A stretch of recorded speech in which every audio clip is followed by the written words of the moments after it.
What's going on, YouTube? It's your boy Dylan back with another reaction, and we are still offline with this one. I'm not gonna lie. We also changed the setup around from the earlier video, which that is going to be in a setup tour that's going to come out on my gaming channel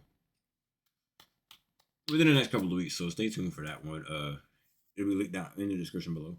But today, for our second reaction, we have How to Write Unstoppable Characters by Film Junkie. I don't know what else to say about it, so let's just get straight into it. Initializing defense system. Chip defense online warning. Scanning for countermeasures. Wait, is that a plane? Assault ram. Target priority high. Target priority critical. Rush distributor. We're 18 seconds in and you're throwing so much information at me. Can we slow down just a tad? Please, I would appreciate it. Thank you. Hold on, let me zoom my camera into. There we go.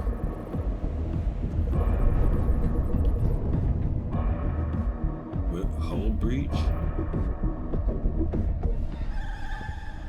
Switching the camera feed.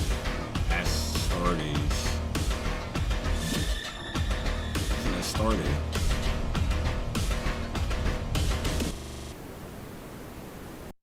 The Astartes phenomenon. This is the name I've given to a strange effect. What is that effect? Well, essentially anyone who comes into contact with this animation, regardless of their background.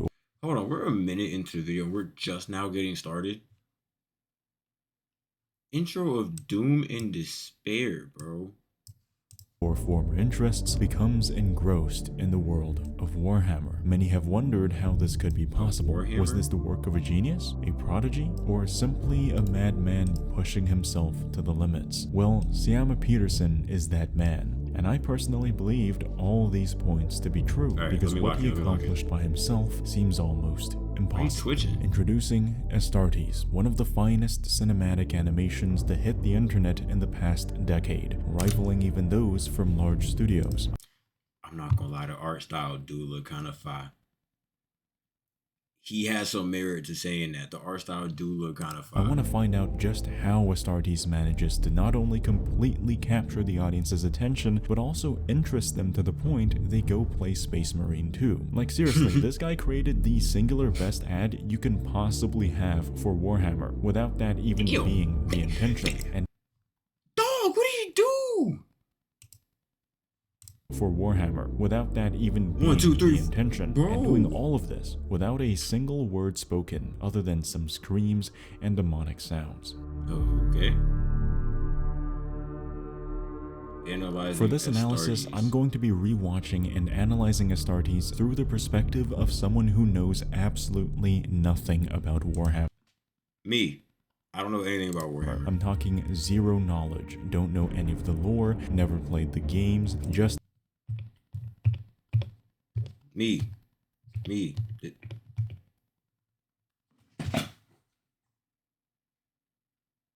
I've never played Warhammer. I don't know anything about it, bro. So this is perfect for me.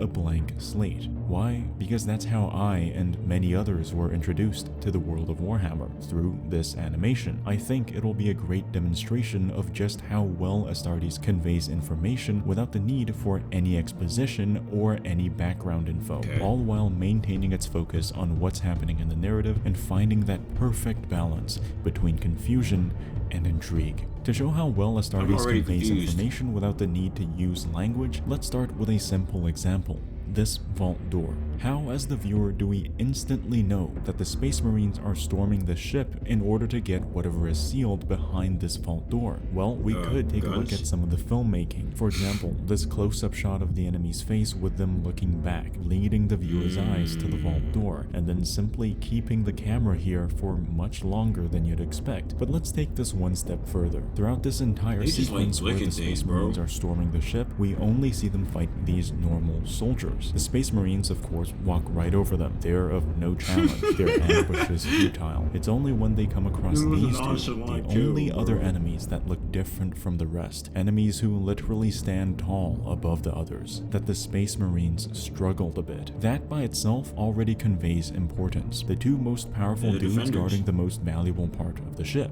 Makes sense, right? But I'd like to go much more into detail than just that. First, let's take a look at this room as well, and why when this scene pops up, we immediately and automatically recognize something's different. Throughout the entire storm the ship sequence, the pacing, atmosphere, and overall tone feels different. Fast. It's fast-paced, non-stop action, while always on the move. Small corridors and hallways demonstrating the size of the Space Marines and their overwhelming dominance in comparison to their average enemies. And the one time we get an open space, it's still dark. This is the only large open area we've come across so far that is brightly lit. The pacing slows down as the Space Marines, for once, are the ones setting up an ambush. All of a sudden, when they come across these two, everything changes. And just like that, it clicks in our head, this is a boss fight.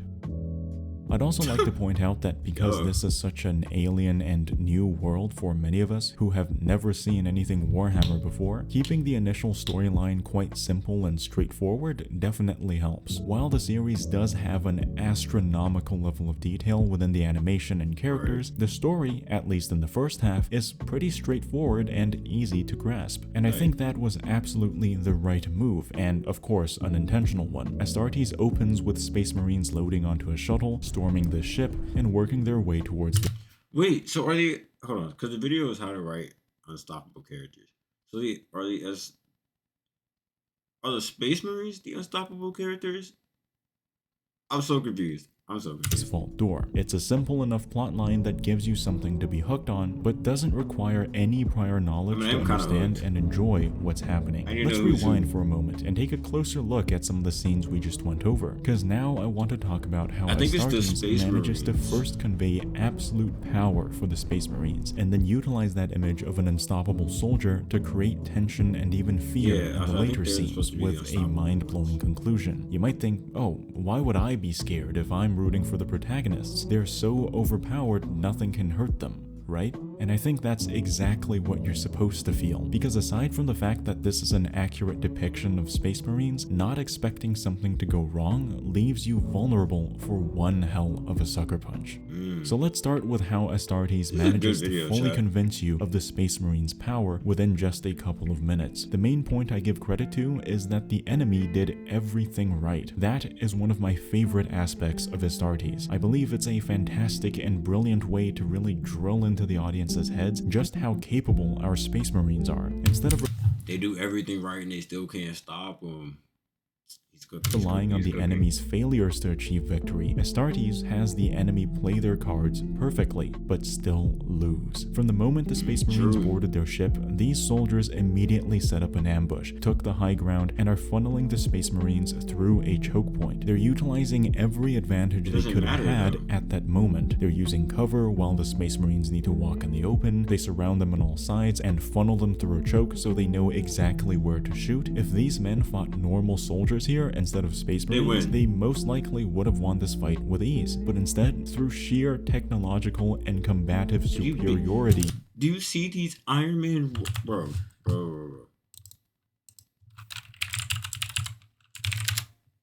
What?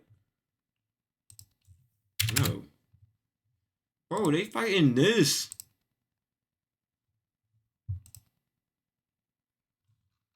Bro, they fighting this. That's not fair, bro. That's not fair. The Space Marines just walk right out, shrug off everything thrown their way, and use wall hacks combined with perfect aim to kill every last enemy soldier in a matter of seconds. You can even see here, this guy gets popped the exact moment he's peeking, meaning the Space Marine already knew where he was and was simply waiting for him to show his head. These men fought almost perfectly, yet still they stood no chance at all. And from this point on, these soldiers continue to fight exactly how they should. We see even more ambushes, a lot of times utilizing their knowledge of the ship environment to their advantage. But yet again, this accomplishes nothing. They set up more choke points and funnels, not even a scratch. And here in one of my favorite scenes, again we see all the same advantages. High ground, choke point, cover. In any other situation, all they would have to do is simply wait for the enemy to walk into this corridor and press the trigger. Just like that, they would win the fight. But here, it's a completely different story. They even sacrifice hundreds of their own men out of desperation in hopes that maybe, just maybe, they'll get one Space Marine. All that planning, all that sacrifice, completely negated by a single trigger pull. Boom. Build a website you love with Wix. That was tough. Wait, don't ruin this for me. Create your brand. Go back. Completely negated by a single trigger pull. That was kind of hard. Now that is how you demonstrate a Space Marine's power. So now let's get so the Space Marines are this already on. All of a sudden, it's the Space Marines doing the planning. All of a sudden, they're the ones taking the high ground, setting up an ambush and using cover. And after everything we've just been shown, this makes us wonder just how powerful these two are for our unstoppable soldiers to be doing this. Before the fight even starts, we're already hooked, because Astartes managed to use the information it's given us from previous scenes to inform us of this one before anything even happens. Despite no words being spoken and having seen zero explanations, on an intuitive level, everything makes sense. And now it's time to talk about a very important point which we have to consider. For me, it boils down to one simple phrase: gods don't bleed. If you want the defeat of an overpowered character to be believable or acceptable even, you must first at least see them struggle. You must first see them bleed. And that's exactly what this scene does. Thanos in Infinity War. Thanos in Infinity War, where Tony Stark made him bleed. It was the foreshadow that Tony Stark was going to be the one to kill him in Endgame. For the first time, we see our Space Marines struggle against an opponent. For the first time, we see them get hurt. It may not seem like much, but that's all that was required. We as the audience now recognize that despite all their power, the Space Marines can still die. And despite them winning the fight without any casualties or serious injuries, this marked the beginning of a transition from absolute domination to the Space Marines being overwhelmed by powers beyond even their comprehension. All of a sudden, it's much easier for us to accept that maybe, just maybe, our gods have their own gods above them. This is just one small detail out of many shown in Astartes, like using this damaged eye as a way to establish a recognizable main character of sorts as we progress to the last half of Astartes, where things really start to get confusing and incomprehensible. Or for example, the Space Marines turning their body so that their shoulder guard takes the bullet instead of their chest piece. There's simply so much depth in this animated series beyond the already startling quality that we see on the surface. Just a quick look at the cinematography, the composition of these shots, like positioning the camera close to the ground or walls to emphasize speed and movement, or even the sound design, which you don't once question. Everything flows so well, and just like the Space Marines, everything works together flawlessly. In conclusion, I have but one thing to say. Siama Peterson, how the f did you do this? That was a great video. Ooh, you might watch Wise. I love when I find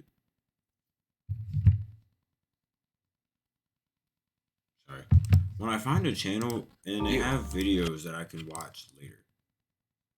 I'm gonna add this to the reactions too. Anyway, YouTube, that was how to write unstoppable characters, basically talking about a Warhammer short edit video, I guess. I don't know. I hope y'all enjoyed. If you did, don't forget to like, comment, subscribe. All my other channels are down in the description below. And like I said at the beginning of the video, room tours, setup tour, whatever you want to call it, coming within like the next 2 or 3 weeks on the gaming channel. So that'll be down in the description. So you can subscribe and turn on notifications for that. And I will see y'all in the next video. Peace.